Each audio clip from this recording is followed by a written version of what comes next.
members, the following is a ruling on a matter that has been contested before this House, a matter that has been contested in correspondence with my office, and a matter that has taken center stage in the public media on the issue of leadership of the National Assembly in the 13th Parliament. And here I go.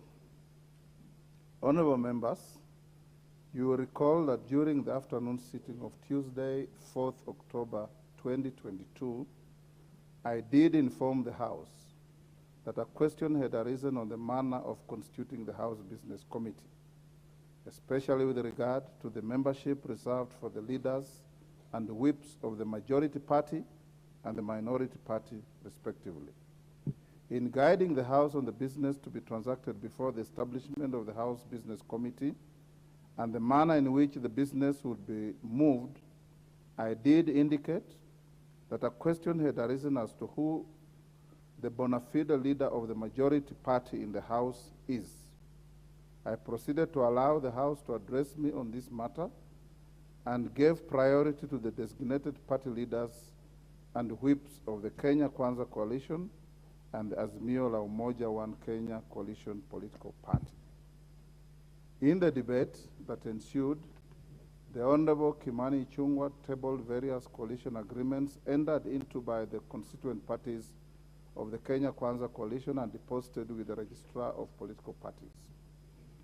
The Honorable Silvanus Osoro also tabled letters relating to the matter as excerpt of the minutes of the parliamentary group meeting and a list of attendees of the meeting during which the party leaders were elected. Similarly, honorable members, the Honorable Opio Wandai tabled a copy of a letter dated 7th September 2022 from the Registrar of Political Parties addressed to the Clerk of the National Assembly, conveying what the Registrar termed as constituent parties of the Azimio la Umoja One Kenya Coalition Party, the Kenya Kwanza Alliance, the name of one party which was not affiliated to any coalition, and an indication of parties that had filed constitutional petitions and objections on their membership of the Azimio Coalition. Honorable members, while contributing to the debate, the Honorable Junet Mohammed also tabled what he claimed to be the coalition agreement entered into between the constituent parties of the Azimio la Umoja One Kenya Coalition Party. Several other members also weighed in on the matter, including the Honorable Member for Garissa Town, Adan Duale, nominated member, the Honorable John Badi, the member for Ugenya, the Honorable David Ocheng, the member for Tiati, the Honorable William Kamket, the member for Kimilili, the Honorable Didmas Baraza, the member for Kadhiani, the Honorable Robert Mbui, the member for Enakoi, the Honorable Samuel Chipkonga, the member for Embakasi East, the Honorable Babu Wino, the member for Kiharu, the Honorable Ndindi Nyoro, nominated member, the Honorable Sabina Chege, the member for Kibwezi West, the Honorable Mwengi Mutuse, the member for Mandera North, the Honorable Bashir Abdullahi, the member for Laikipia North, the Honorable Sarah Korere, the member for Ganze, the Honorable Kenneth Kazungu Charo, the member for Alego Songa, the Honorable Samuel Atandi. Other honorable members who spoke on the matter include the member for Tinderet, the Honorable Julius Meli, the member for Kilifi North, the Honorable Owen Bayer, the member for Kabondo Kaspul, the Honorable Eva Obara, the member for Kangundo, the Honorable Fabian Muli, the member for Dagoretti South, the Honorable John Kiarie, the member for Embakasi South, the Honorable Julius Mawade, the member for Kiminini, the Honorable Bisao Kakai, the member for Mhaya, the Honorable Omboko Milemba, the member for Taraka, the Honorable George Murugara, the member for Dagoretti North, the Honorable Beatrice Elachi, and at the conclusion of the debate, I reserved my considered ruling for today. There are many other members who came up on a point of order. I need not mention them. On the onset, honorable members, permit me to amplify a portion of the contribution made by the Honorable John Badi. in which is key to the resolution of this matter. The Hansard records the Honorable Mbadi as having said that there is no contention over which members constitute the leadership of both the Kenya Kwanza coalition and the Azimio la Umoja One Kenya coalition. The only contention that exists and which formed the basis of the debate which ensued is over which of the two is the majority.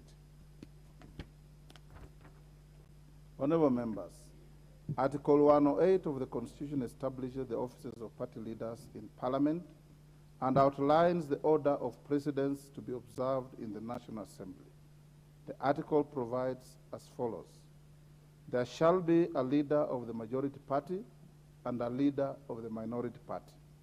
The leader of the majority party shall be the person who is the leader in the National Assembly of the largest party or a coalition of parties. The leader of the minority party shall be the person who is the leader of the in the National Assembly of the second largest party or a coalition of parties. The following order of precedence shall be observed in the National Assembly. That is sub-article 4 of 108. The Speaker of the National Assembly, the leader of the majority party, and the leader of the minority party. Honorable members, what is clear from the Constitution is that the leader of the majority party must lead either a party or a coalition of parties in the National Assembly. I invite the House to note my emphasis on the word either. Honorable members, Article 92 of the Constitution mandates Parliament to enact legislation on various aspects of political parties. To this end, the Political Parties Act 2011 was enacted. This law has been amended severally, including as late as February this year. Honorable members, you will note that Section 2 of the Political Parties Act 2011 defines a political party as an association of citizens with an identifiable ideology or program that is constituted for the purpose of influencing public policy or nominating candidates to contest elections. The term is further defined to include a coalition of political party, a coalition political party. Under the same section, a coalition is defined as an alliance of two or more political parties formed for the purpose of pursuing a common goal and is governed by a written agreement deposited with the registrar. On the other hand, honorable members, a coalition political party is defined as a coalition that is registered by the registrar as a political party. Interestingly, Section 10(1) of the Act allows two or more political parties to form a coalition or a coalition political party before or after an election on condition that they deposit a coalition agreement with the registrar.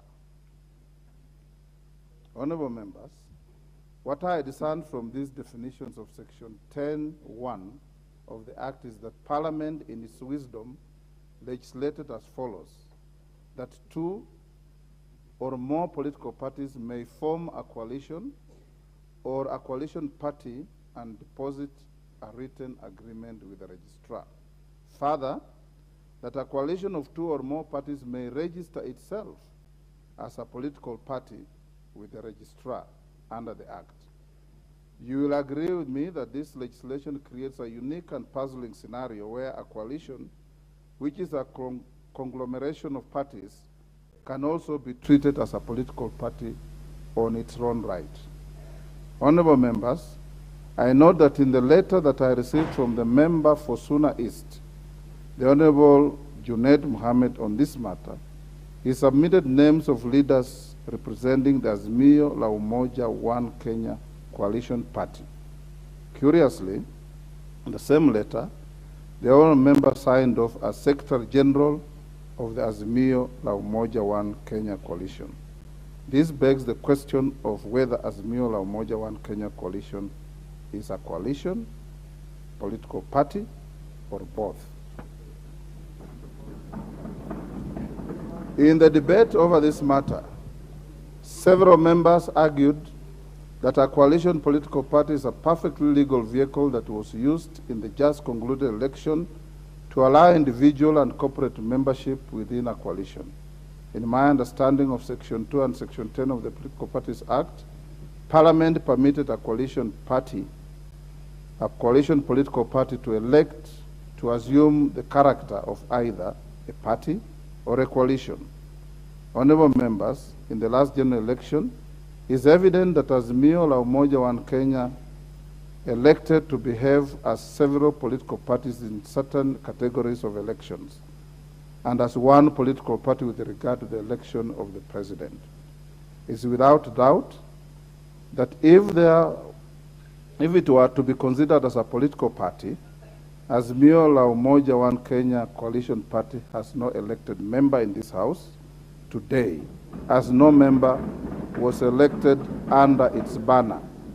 This is easily discernible from Gazette notices number 9950 and 9951 of 2022, both dated 23rd August 2022, and Gazette notices number 10535 of 2022, dated 5th September 2022, in which the IEBC, the Independent Electoral and Boundaries Commission, declare the persons duly elected as members of this House and their respective political parties. Further, honorable members, it is notable that with respect to the members nominated to this House, the Azimio la Umoja One Kenya coalition political party elected to nominate members under the names of its constituent parties. This can be seen from the Gazette notice number 10537 of 2022, dated 7 September 2022, and Gazette notice number 10710 of 2022, dated 9 September 2022. The Azimio la Umoja One Kenya coalition party seems to have elected to enter this House in both elective and nominative positions through its individual constituent parties. It is a clear demonstration of the coalition party's respect for freedom of association under Article 36 of the Constitution, which exercise of political rights under Article 38 of the Constitution, and the freedom of speech and debate in the House under Article 117 of the Constitution. Honorable members, Article 108 of the Constitution also allows a coalition to elect and designate their choice of the leader of the majority party. The claim by the Kenya Kwanza coalition is based under this limb.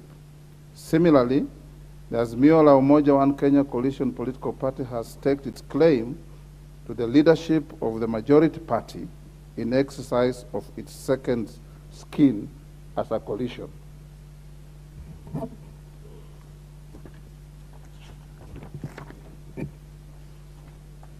Honorable members, what is clear from the Constitution is that the leader of the majority party must lead either a party or a coalition of parties in the National Assembly, and not both. Indeed, I noted earlier in this communication, in determining the matter confronting the House today, one must ask the question whether the entities claiming the leadership of the majority party are parties or coalitions. The provision of the Constitution seems not to envisage the position of the leader of the majority party being claimed by an entity that is both a party and a coalition of parties. It is apparent that, honorable members, while the Azimio la Umoja One Kenya coalition political party elected to behave as a political party in certain categories of elections in the last general election, it has now staked its claim to the leadership of the majority party in this House, using its second skin as a coalition. The issue that arises at this stage is whether this conduct is in conformity with the expectation of Article 108 of the Constitution, which requires an entity to elect one of the two choices. You will recall that before the Sindie adjournment of the 12th Parliament, the standing orders were amended to insert a new standing order 2B. This provision requires the clerk of the National Assembly to obtain a certified copy of any coalition agreement entered into between two or more political parties. This amendment was necessitated by a dispute that arose at the beginning of the 12th Parliament on the entitlement of the constituent parties of the then National Super Alliance Coalition, commonly referred to as NASA Coalition, to a share in the membership of the Parliamentary Service Commission. It was not possible for the then Speaker to resolve the issue without access to and perusal of the then NASA Coalition's agreement deposited with the Registrar. Apart from resolving any disputes related to the membership of the Parliamentary Service Commission, it would interest members to note that pursuant to Article 2152 of the Constitution, part of the membership of the Commission on Revenue Allocation is also drawn from nominees of the majority party and the minority parties in the House. This is the basis upon which the standing order was introduced in the last Parliament so as to enable the Speaker to discern the undertakings made by the parties with regard to the positions available to the House. The sharing of nominees for appointment to commissions such as the Parliamentary Service Commission and the Commission on Revenue Allocation, entitlement to positions in the East African Legislative Assembly, and where necessary, determining the relative majorities in the House. Journals of the House indicate that this provision was hardly intended to be used to resolve questions of which party or coalition of parties has sufficient numbers in this House so as to be entitled to elect the leader of the majority party. Honorable members, the Political Parties Act provides a general framework for the formation of coalitions, but leaves the substantive provisions to the formulation of the respective parties to a coalition. Where the substantive provisions of a coalition agreement are unclear, ambiguous, or are in contention, the interpretation of the intent of the parties is left to the general jurisdiction of the legal system.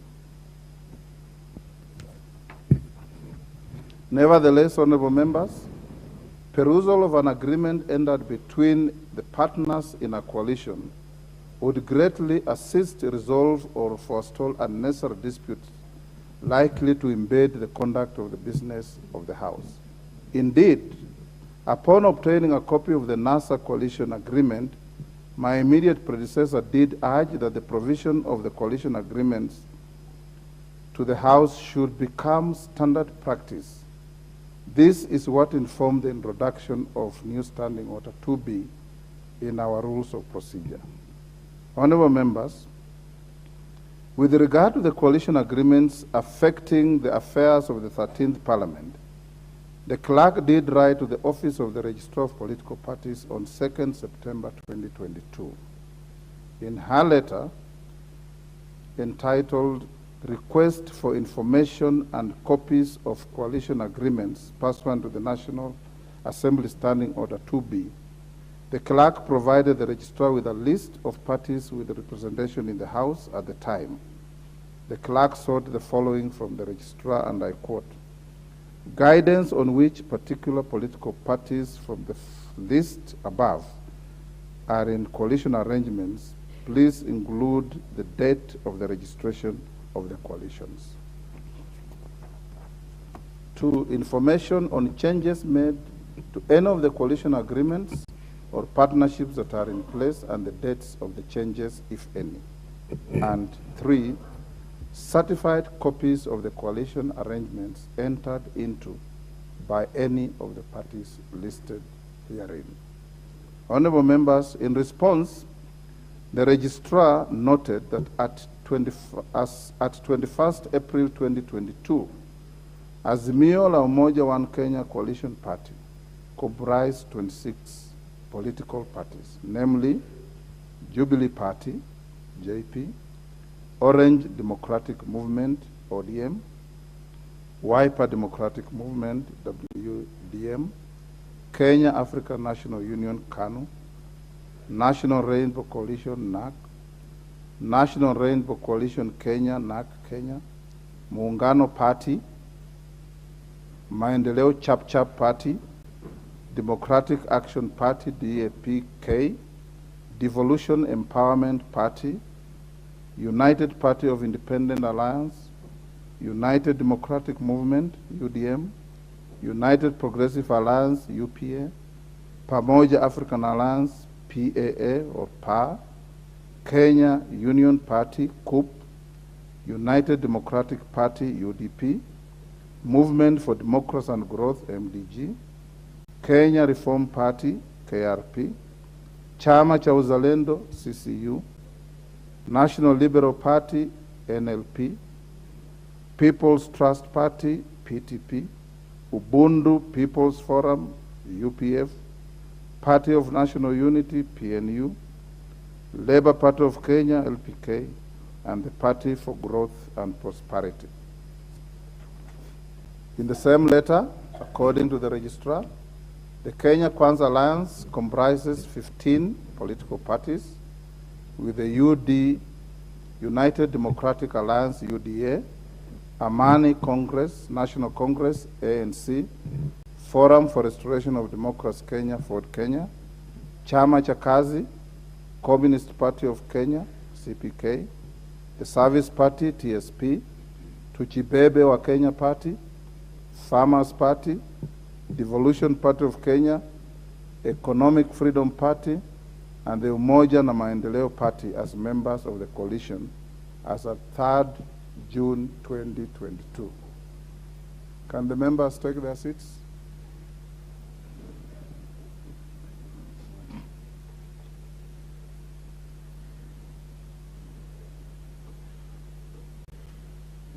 Honorable members, the letter further notes that the Democratic Party, the National Agenda Party of Kenya, the Grand Dream Development Party, and Chama cha Mashinani effectively became members of the coalition on 5th September 2022. The registrar also observed that the National Ordinary People Empowerment Union, NOPEU, is not a member of any of the coalitions. Honorable members, in the letter, the registrar also conveys that Maendeleo Chap Party, Pamoja African Alliance Party, PA, United Democratic Movement, UDM, and Movement for Democracy and Growth, MDG, have filed constitutional petitions and or objections with regard to their membership of Azimio coalition. It is notable that despite the written request by the Clerk of the National Assembly, the registrar did not convey certified copies of any pre-election or post-election coalition agreement entered into by the parties with the representation in this House in the response to the letter dated 7 September 2022. May I at this juncture, honorable members, report to the House that surprisingly, the registrar today morning at 8:30 a.m. submitted to me through the office of the clerk documents said to be the certified copies of the coalition agreements for the Kenya Kwanza Alliance Coalition and the Azimio la Umoja One Kenya Coalition Party. Curiously, whereas the registrar's letter to the clerk for the National Assembly is dated 3rd October 2022, the accompanying agreements bear a certification of the following day, which is 4th October 2022. The letter and the documents were delivered to the office of the clerk today, the 6th October 2022, more than 6 weeks after the request by the clerk. Seemingly, this may be read by any reasonable person to be a reaction to the proceedings of the House on Tuesday, 4th October 2022. Nevertheless, I have had occasion to peruse the documents accompanying the letter as against the documents tabled in the House on Tuesday this week. Despite attempting to advise the House on the status of the coalition agreements affecting the composition of the House as at 3rd October 2022, the registrar has again failed to mention the existence of any post-election coalition agreements. This is a glaring omission when viewed against the post-election coalition agreements tabled by the member for Kikuyu constituency during the proceedings. The post-election coalition agreements are critical to the Speaker for purposes of guaranteeing the constitutional rights and political freedoms of the members of this House elected under UDM, PA, MCCP, and MDG. Honorable members, this now brings me to the submissions made by the Honorable Opio Wandai on the significance to be attached to the response of the Registrar of Political Parties, which he also tabled in the House on Tuesday this week, and any subsequent communication from the Registrar. It will be recalled, honorable members, that the distinguished member for Ugunja submitted that the Speaker has no other role apart from conveying information contained in the letter by the Registrar to the House. You will agree with me that this view is untenable for two main reasons. First, Section 10 of the Political Parties Act 2011 is clear that coalitions are not cast in stone but are an evolving arrangements which can occur both prior to and after election. The Registrar has shied away from making a determination on the post-election status of the existing coalitions in light of the submissions made by part of the membership of this House and letters written to me by a number of members relating to post-election coalitions. The Speaker ought not to be a conduit for this indecision insofar as it has the potential of curtailing the business of the House, which is an important constitutional arm of the national government. Secondly, you'll also agree with me, honorable members, that the assertion by the honorable member for Ugunja is flawed on account of the history I have given on the House relating to the rationale of introducing Standing Order 2B. It is indeed an established parliamentary practice that the Speaker is not a mere conveyor belt of information.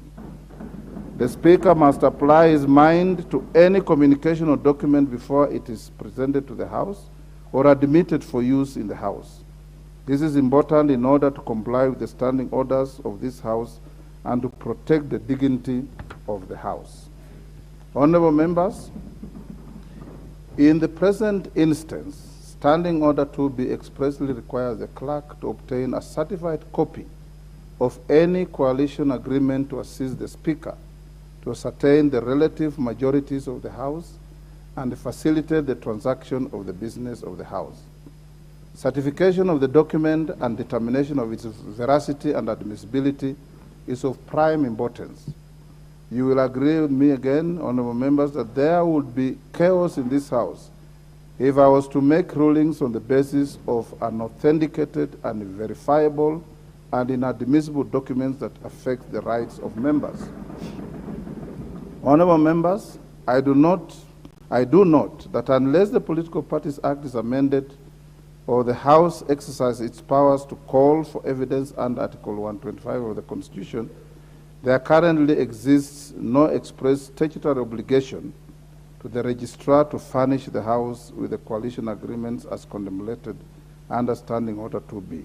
As a matter of fact, the 12th Parliament noted this particular gap and proposed amendments to the Political Parties Act, whose introduction I approved in my communication issued during the afternoon sitting of Tuesday. Those members of JLAC have a job to do to cure this lacuna. Honorable members, attempts were made by members during the afternoon sitting of Tuesday, 4th October 2022, to table coalition agreements in support of the claims by the Kenya Kwanza Coalition and Azimio la Umoja One Kenya Coalition Party. You will recall that I ruled the documents tabled by the Honorable Junet Mohammed as inadmissible owing to the inconsistencies that were apparent on the face of the document. The inconsistencies were glaring, especially in light of allegations made by the Honorable David Ocheng's denouncing association of both himself and his party with the coalition political party. Apart from being a member of this House, the Honorable David Ocheng is also the party leader of the Movement for Democracy and Growth. an alleged party to the document tabled by the Honorable Junet Mohammed. In light of the objections raised by the Honorable David Ocheng, the document became a center of particular focus with respect to its legality, validity, and admissibility. The attempt by the Registrar of Political Parties to convey what is said to be a certified copy of the document tabled by the Honorable Junet Mohammed on the 6th October 2022, that's today, has not made things any better, as the document from the Registrar, just like the document tabled by the Honorable Junet Mohammed, has the same glaring gaps and inconsistencies that make it inadmissible. The question of admissibility of papers laid in this House has been addressed severally by my predecessors. In the most recent case, the Honorable Justin Muturi distilled previous guidance on the admissibility of documents into 9 brief rules in a communication issued on Tuesday, 10th May 2022, while ruling on the tabling of papers by the then member for Wajir County, the Honorable Fatuma Gedi.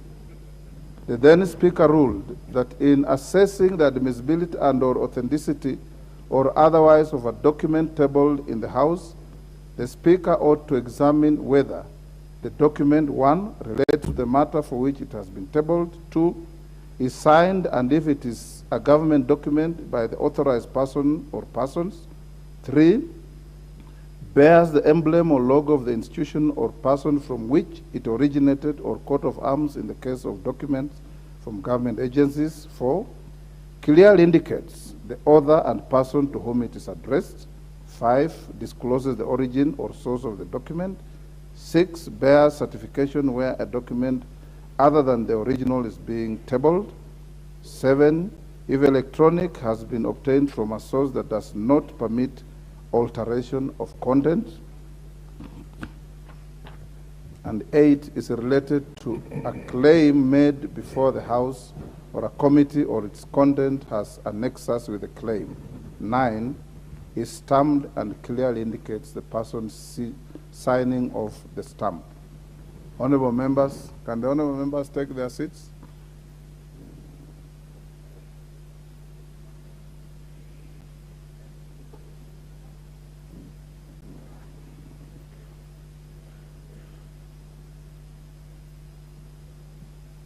Honorable members, a perusal of the document tabled by the Honorable Junet Mohammed and the version conveyed by the Registrar of Political Parties reveals glaring inconsistencies in both documents. With regard to signatures, there is no uniformity in the manner in which the various pages of the documents have been signed off or initialed. Some pages in the documents contain fewer signatures than others, while page 3 of both documents in particular contain signatures that are hardly visible. The pagination of the 2 documents is also inconsistent. Order, honorable members.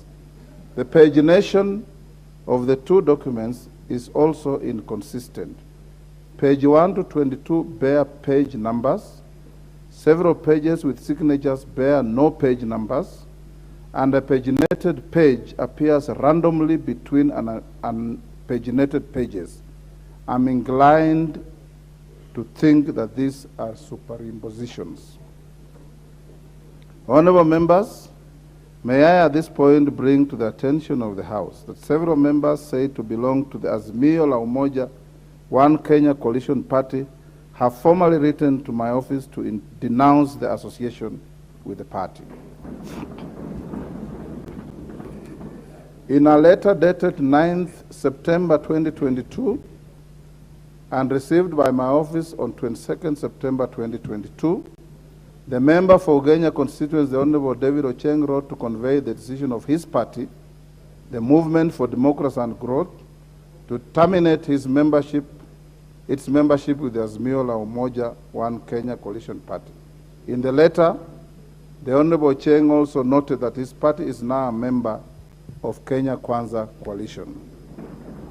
Honorable members, in letters received by my office on 21st and 22nd September 2022, the Honorable Kenneth Charo, the Honorable Gonzi Rai, and the Honorable Anton Kenga, who were all elected to Parliament on the Pamoja African Alliance party ticket, formally distanced themselves and their party from any association with the Azimio coalition.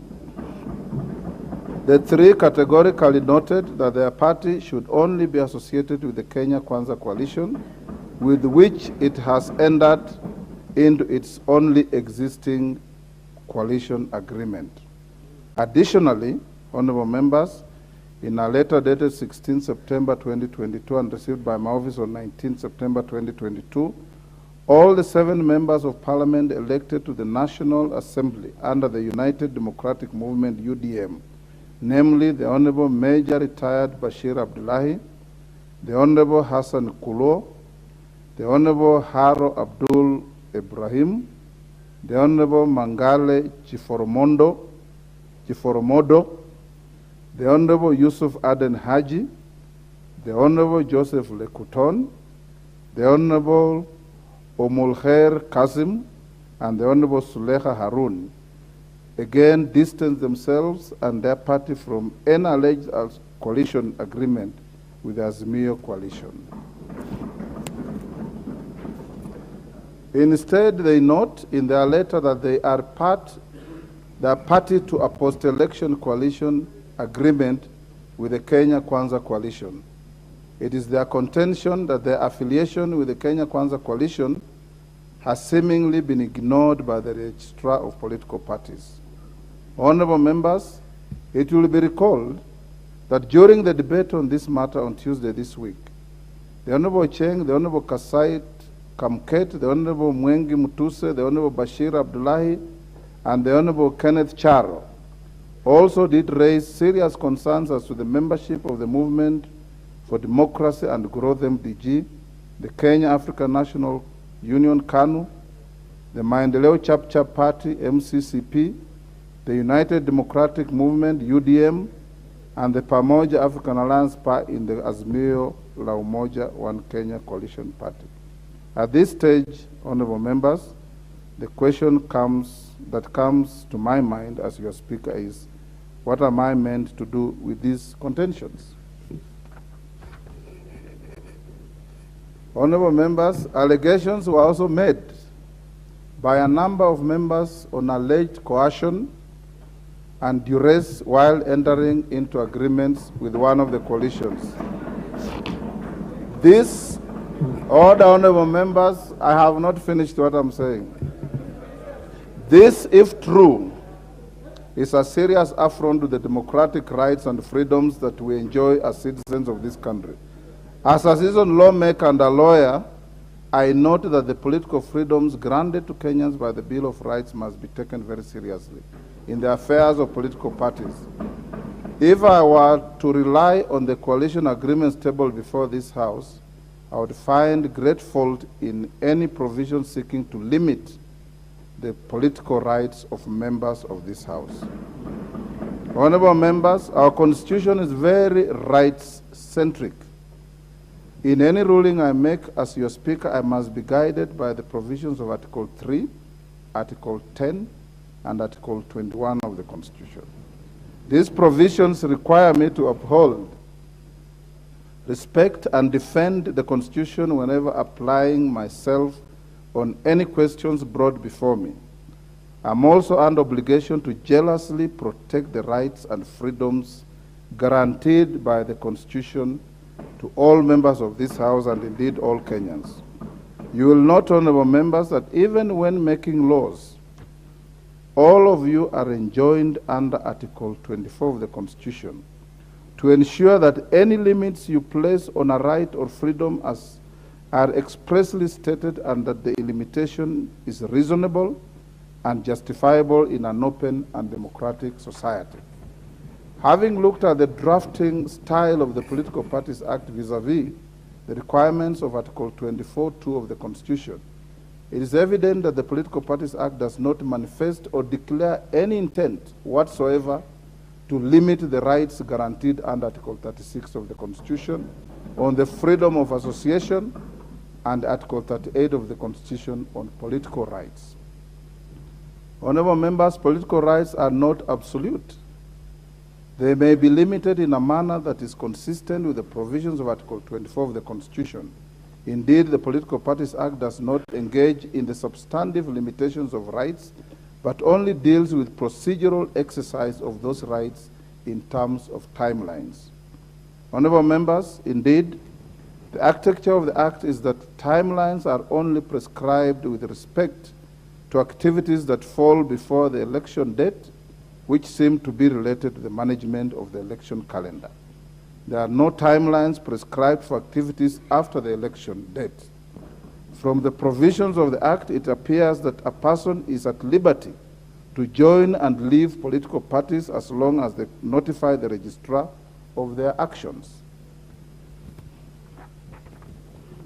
Honorable members, I'm not sure whether a provision of a coalition agreement regulating the period within which a member may exit a coalition would pass the test of being compliant with the Political Parties Act in the first instance, or the Constitution, or the Constitution in the second instance. Fortunately, that is not for me to decide. I trust those who are aggrieved will find their way to courts of law in exercise of their powers under Article 165 of the Constitution.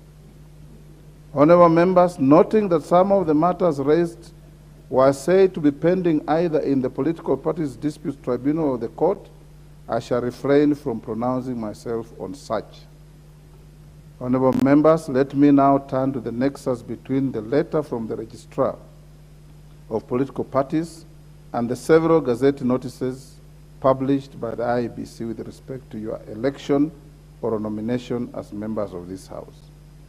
Based on Gazette notices 9950 and 9951 of 2022, both dated 23rd August 2022, Gazette notice 10535 of 2022, dated 5th September 2022, Gazette notice number 10537 of 2022, dated 7th September 2022, and Gazette notice number 10710 of 2022, dated 9th September 2022, the current composition of the National Assembly by individual political parties is as follows. United Democratic Alliance, UDA, 145. Orange Democratic Movement, ODM, 86. Jubilee Political Party, 28. Wiper Democratic Movement, 26. United Democratic Movement, 8. Amani National Congress, 8. Ford Kenya, 6. Kenya African National Union, KANU, 6. Democratic Alliance, part of Kenya, 5. Pamoja African Alliance, PA, 3. Kenya Union Party, 3. United Party of Independent Alliance, UPIA, 2. Maendeleo Chap, 2. The Service Party, TSP, 2. United Progressive Alliance Party, UPA, 1. National Alliance Party of Kenya, NAPK, 1. National Ordinary People Empowerment Union, NOPEU, 1. Grand Dream Development Party, 1. Democratic Party, DP, 1. Movement for Democracy and Growth, MDG, 1. Chama cha Mashinani, 1. Honorable members, reference to the letter by the Registrar of Political Parties will give the cumulative number of the members of the constituent parties of what the Registrar refers to as the Azimio la Umoja One Kenya Coalition Party as 171 members and against 165 members of the constituent parties of what the Registrar refers to as the Kenya Kwanza Alliance. However, it is notable that a total of 14 members are drawn from 4 parties, that is UDM, MDG, MCP, and PA, who according to the letter of the Registrar have filed constitutional petitions and objections against their membership in Azimio. This implies that the letter from the Registrar may not be used to compute the membership of the majority and minority parties by dint of the admission contained in it on the existing constitutional petitions and objections. Honorable members, it will also be recalled that the members of UDM, MDG, MCCP, and PA have claimed they signed pre-election and post-election coalition agreements with the Kenya Kwanza Alliance coalition. Cumulatively, the membership of the four parties in this House is 14. If these members were to be added to the 165 members of the initial constituent parties of Kenya Kwanza coalition, the coalition would comprise a total of 179 members.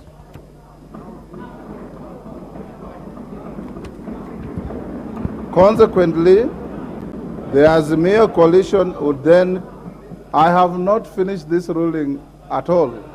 Order, members. If you listen,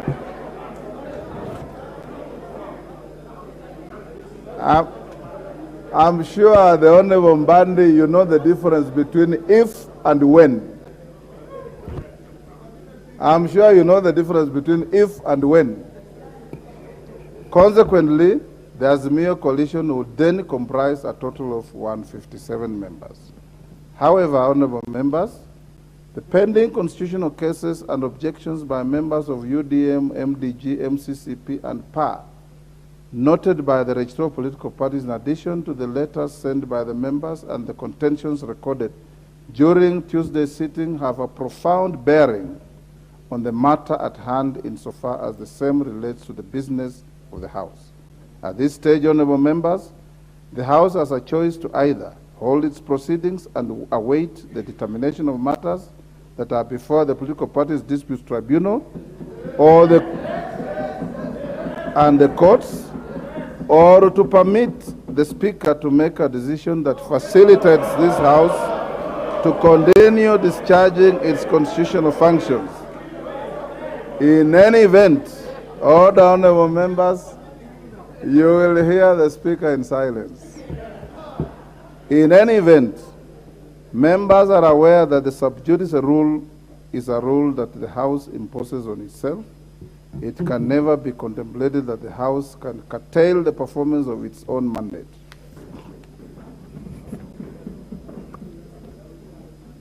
Can the honorable members at the bar take their seats?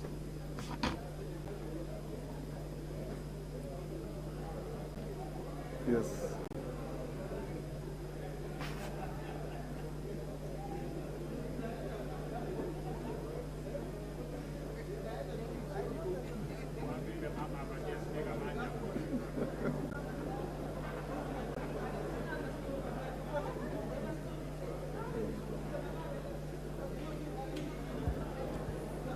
Honorable members,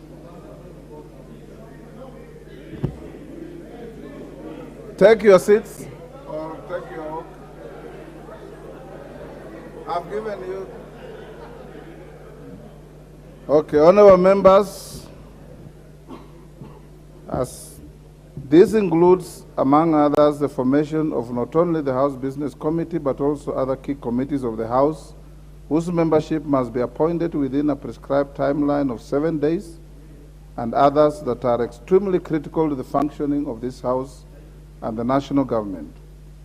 Honorable members, the committees that ought to be constituted within 7 days include the following: the House Business Committee, which determines, prioritizes, approves the business to be considered by this House under Standing Order 171. The Committee on Selection, which is responsible for nominating members to serve in committees under Standing Order 172.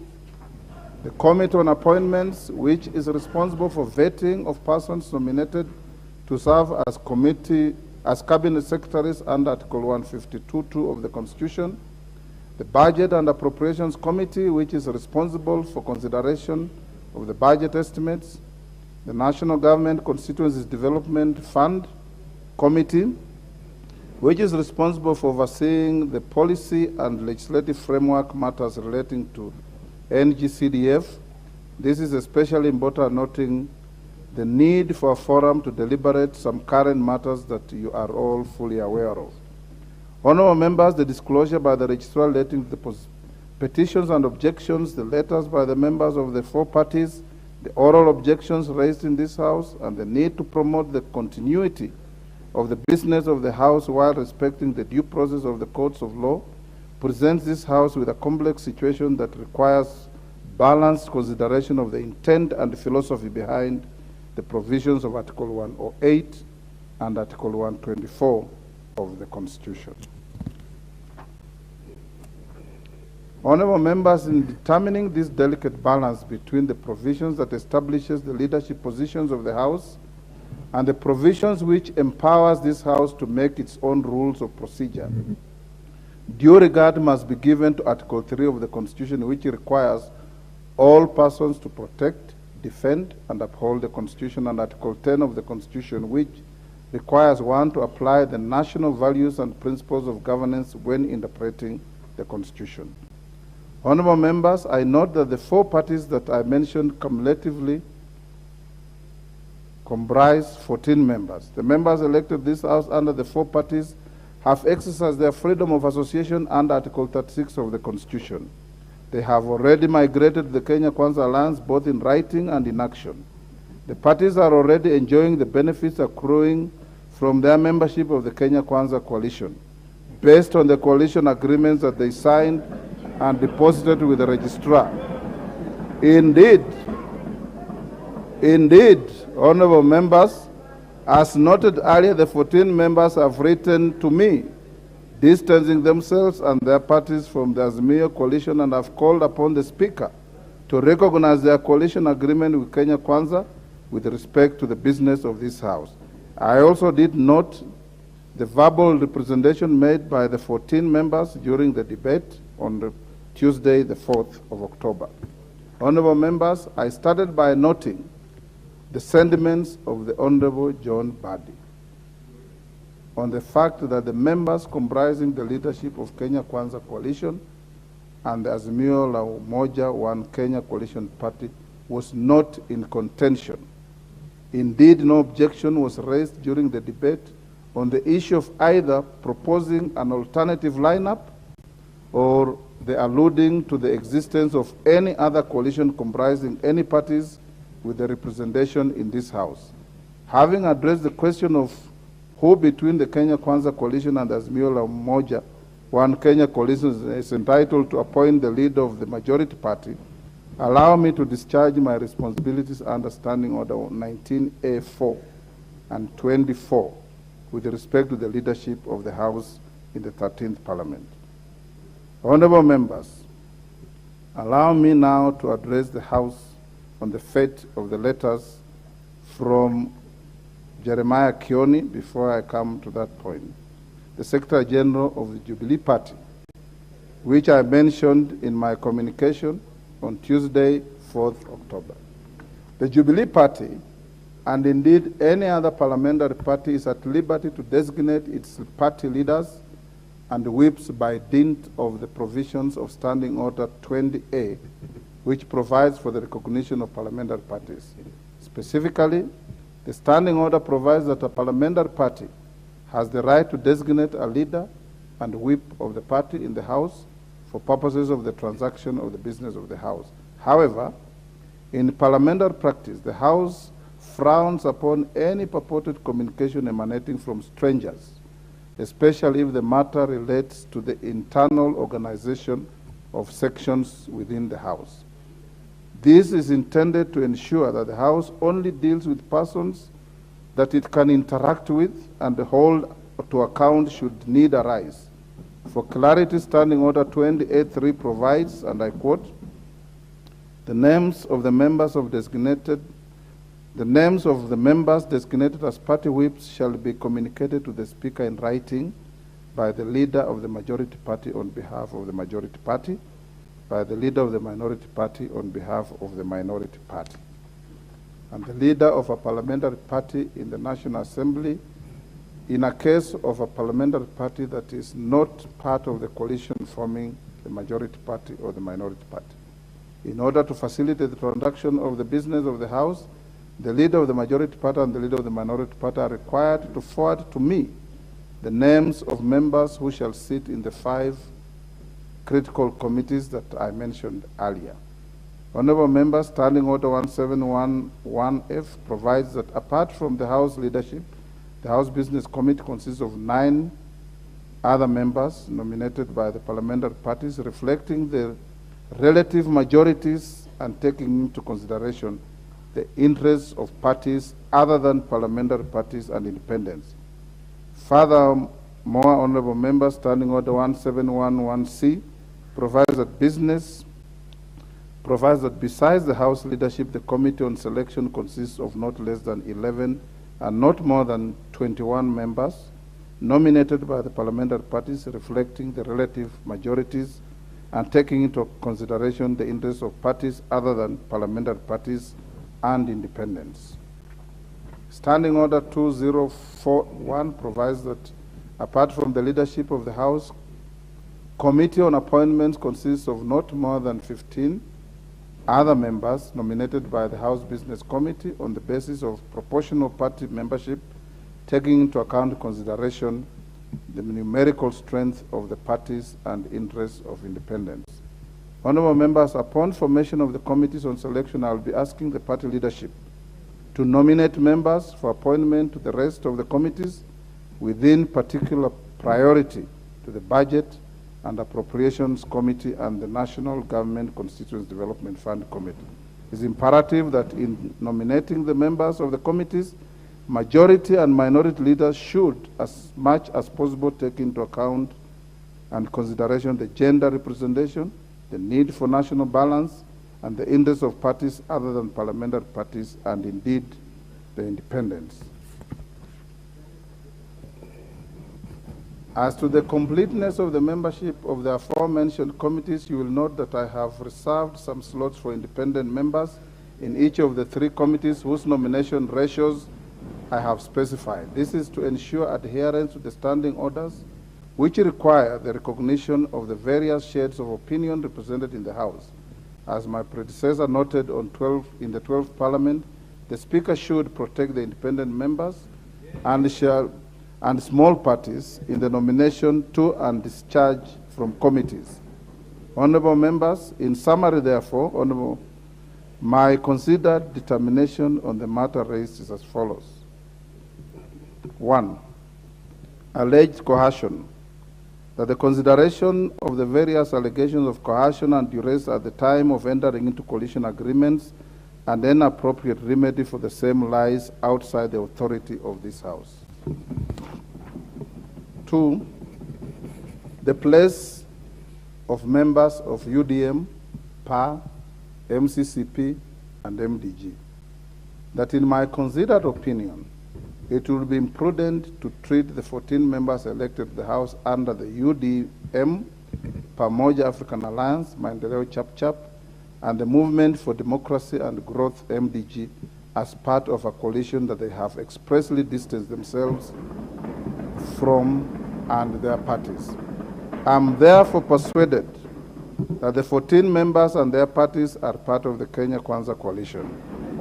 This, in my view, would be fair and in accordance with the previous rulings by my predecessors on related matters.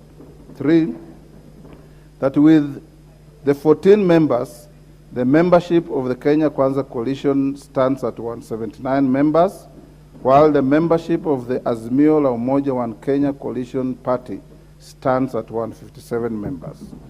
This, by implication, indicates that the Kenya Kwanza coalition is the majority party, and the Azimio la Umoja One Kenya coalition party is the minority party in this House. 4, that the Kenya Kwanza coalition is entitled to appoint the leader of the majority party, while the Azimio la Umoja One Kenya coalition party is entitled to appoint the leader of the minority party. Consequent upon the foregoing, honorable members, the leadership of the majority party will be as follows. The member for Kikuyu constituency, the Honorable Kimani Ichung'wah. Order, honorable members. Order, honorable members. Can the members take their seats?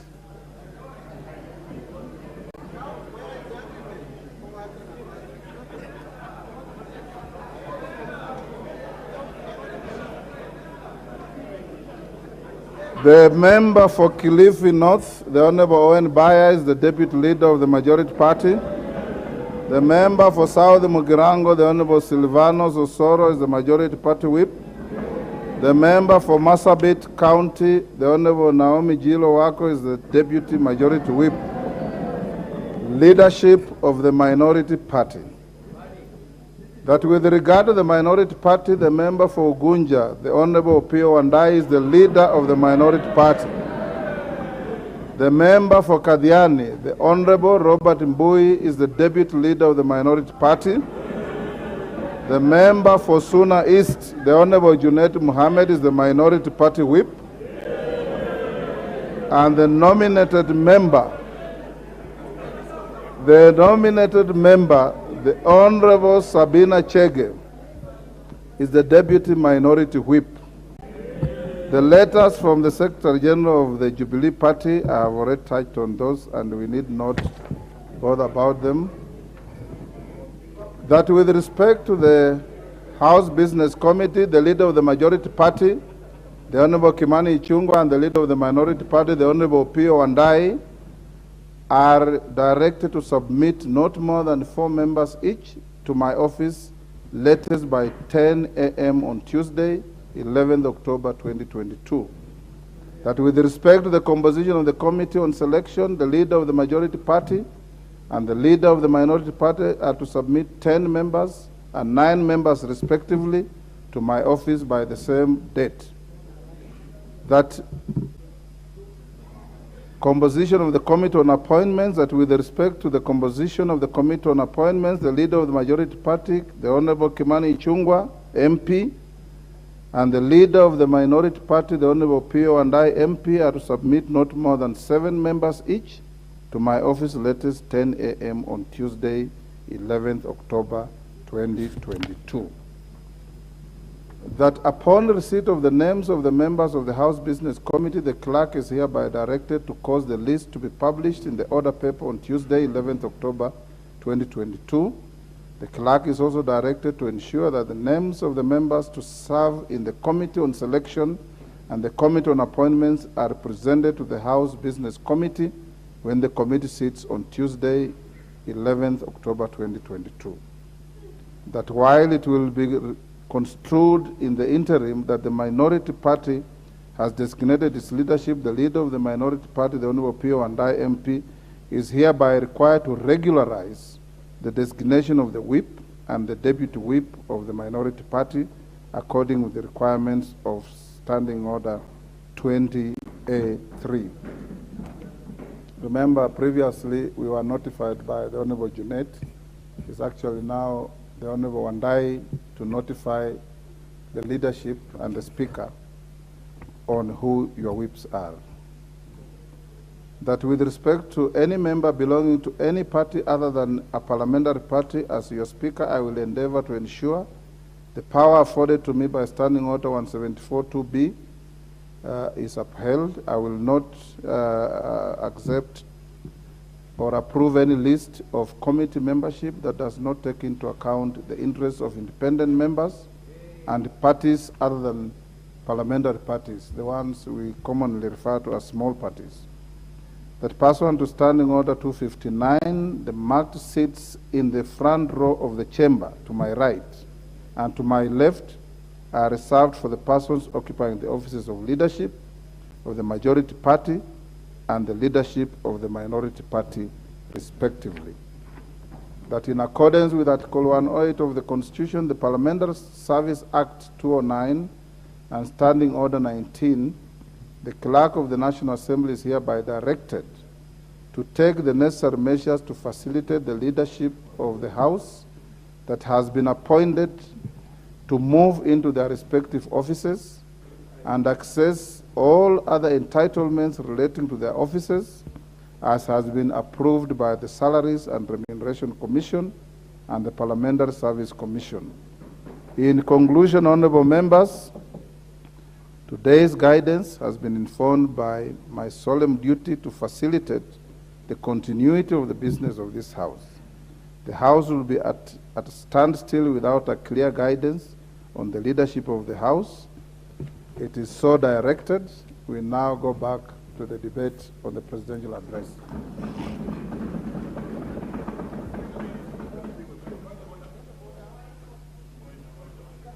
Yes, the Honorable Wandai. Yes, Mr. Speaker, I have listened keenly to your ruling on this contentious issue. Whereas, of course, I don't agree with it,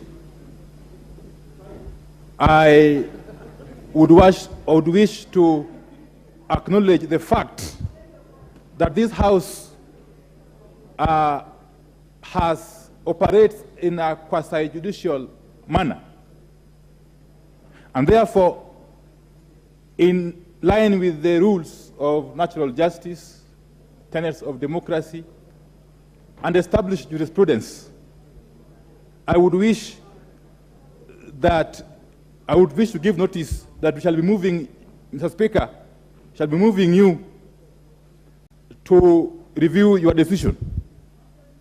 And for that reason, Mr. Speaker, I'll be asking you to give me opportunity to make certain submissions or to make an application for you to review your decision, which is obviously in line with the established jurisprudential practice.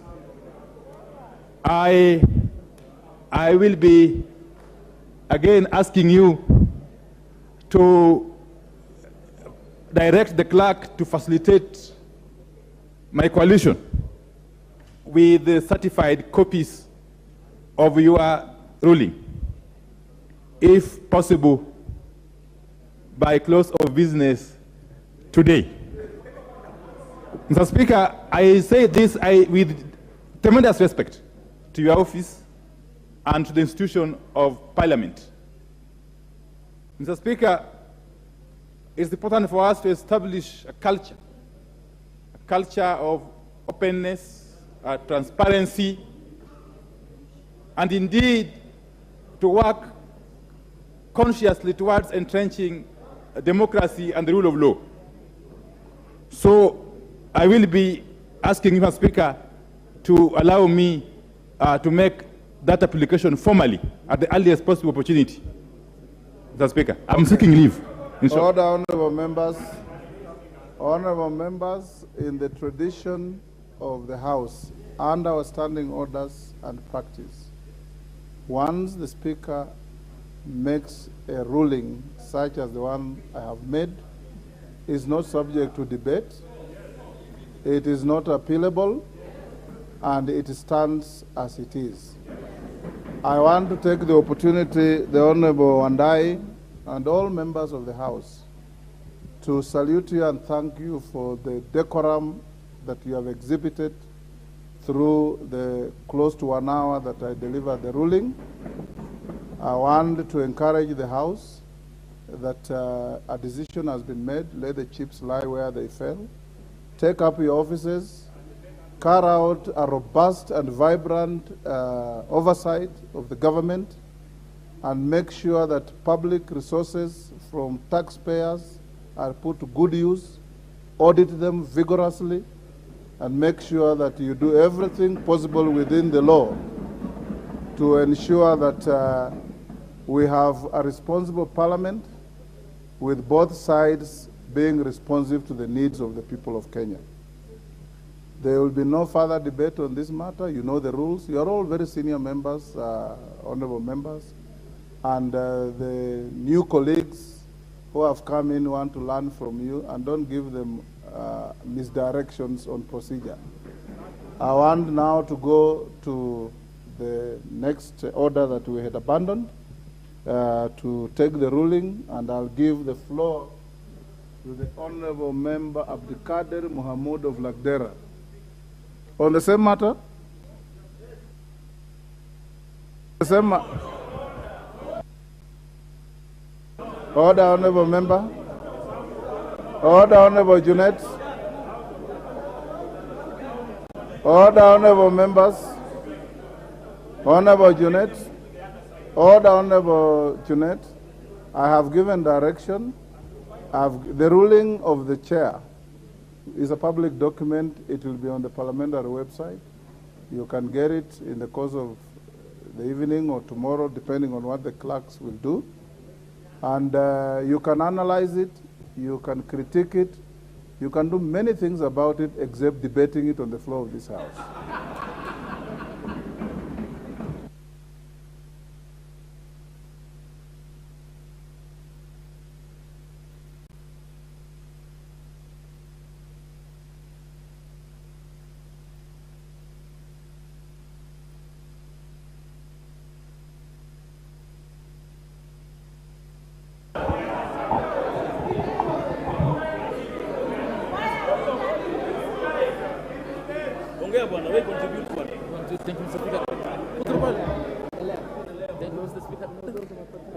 I indulge the distinguished member for Ugunja, being your leader, to make a comment which he did, and we've taken it in the stride. And I've given him direction, and you can see how distinguished he is in respect of what I've said. I want to urge you members that we have called the next order which we had left before the ruling, and the member for Lagdera, if he is on the floor, he can continue the debate. If he is not, we give the floor to the next member. Go on, member.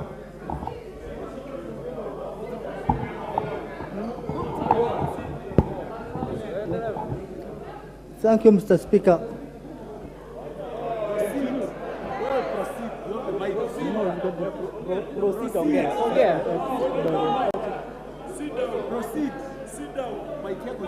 Member for Lagdera, if you want to cede your position, we can give to somebody else. Proceed.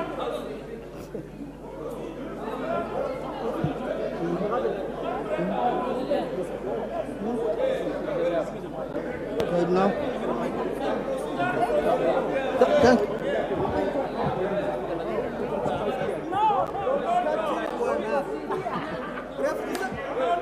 Order, honorable members, order. Order, honorable members. Order. Honorable members, order. Order, honorable members.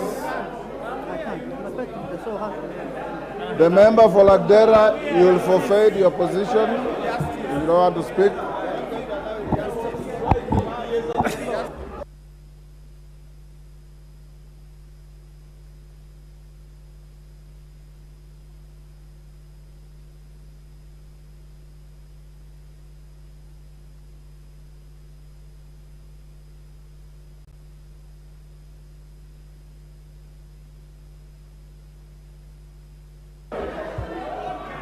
Order, honorable members.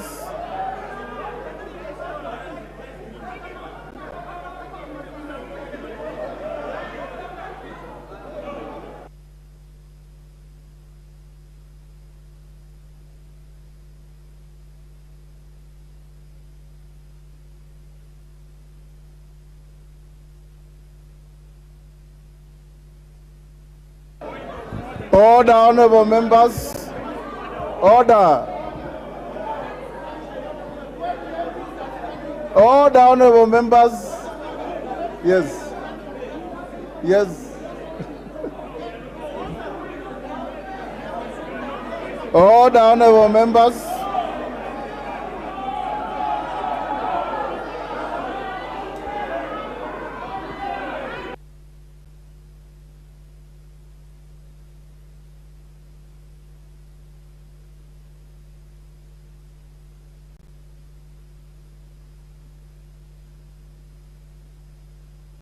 Order, honorable members.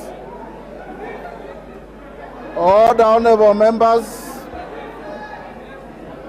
It's Wanjala who grabbed the mess.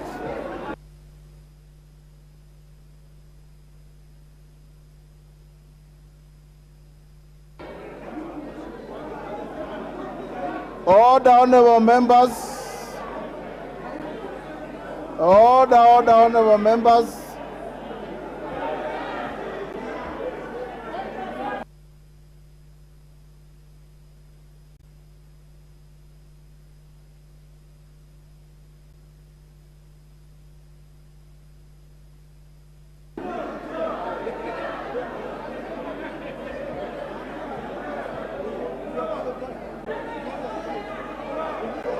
Order, honorable members.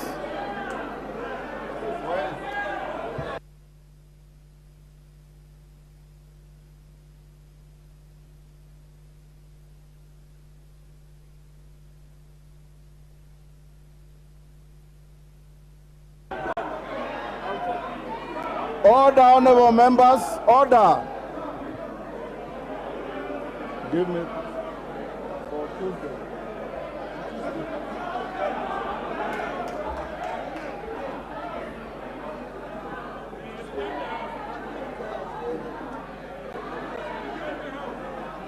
Honorable members,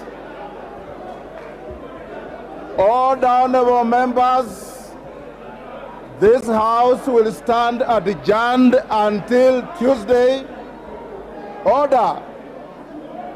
The House will be adjourned until Tuesday, the 11th of October, 2022 at 2:30 p.m. Order.